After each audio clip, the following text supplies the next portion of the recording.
which was a kind of a difficult thing, I guess, on some levels that you're dealing with a guy in an iron suit who can fly very, very fast. I don't know, from your point of view, if there was an approach you decided to go for, whether you thought, I'll play this very straight, I'll play this for the emotional side, or... I just wanted to make it as real as possible and to not have any kind of artifice or pretense, because especially in a film where there's all this other stuff going on, I think the more human you can make the characters and the better they relate to each other, the more interesting it is as a whole film. I know as part of your exhaustive research you read some of Chris's comics, and I'm wondering, with somebody like Pepper Potts, who's pretty much Tony Stark's Miss Moneypenny, or she's kind of like a little bit like Alfred, that sort of assistant to the main guy, there's a sort of a spark and so forth between them. Did you research that? Would you kind of try to look into it, or is it obvious that this is what the emotional relationship is? It was kind of obvious. I mean, that's one of the things that John spoke about when he was talking to me about the movie, that he wanted it to be a little bit of that same kind of 1940s screwball comedy, that type of repartee. And, I think we all grow up with that in our popular culture, so it's something that you can just kind of imagine and pull from. I didn't go back and specifically study, one movie or anything. Of course, one thing that you would have felt instinctively is, here's a woman who's called Pepper Potts, so you would know now what it's like to grow up with a slightly unusual name. You'll have this feeling for your children that you can say, well, I know, I've been there, I understand your feelings about it.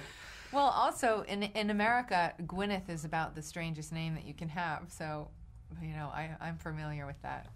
I know you have coming up Two Lovers with the beautiful Joaquin Phoenix, and last night you just had, last year you just had The Good Night Out, which kind of suggests, like, I guess family is kind of more important right now. There's a lot more going on in your life than having to try and churn out 2 or 3 movies a year, but I do get the impression, reading interviews, that it's not so much that you have to be there, you want to be there, rather than, Yeah. I mean, my family they're the loves of my life. I'm so lucky. I was so lucky to have the career that I had in my 20s, but really, when I had my kids, I just wanted to be with them, and I still do. Especially, they're so little and it goes so quickly that I really do want to work. I want to honor that part of me as well, but I'll never do like 3 movies a year. Certainly not while they're tiny, and But it's a difficult balance. I think all mothers who have a job feel this way. Well, I know too that you're one of the few in this sort of circle, we say, of well-known people who didn't want a nanny to be bringing up your children, and right. And the idea too that with Chris and his job and you and your job, the kids could easily be starstruck and feel it's nothing but wonderful things out there in that world.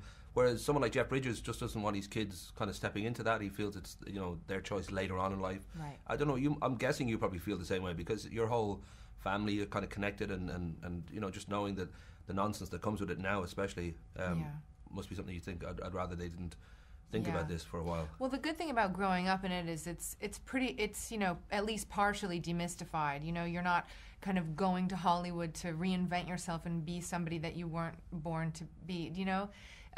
You kind of look at it like it's a noble profession that your parents do, and you kind of want to do what they did.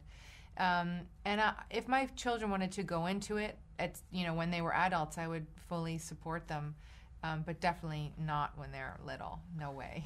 I should very quickly say, because I've got to wrap up soon, but I'm over from Ireland. I don't know if you've ever made it. Have you been? Yeah, I've been lots of times. Okay, yeah. And just holidays, or I don't know. Yeah, I've just been for holidays, and I've been for a very close friend of mine got married in Ireland. So I absolutely love it there. It's gorgeous.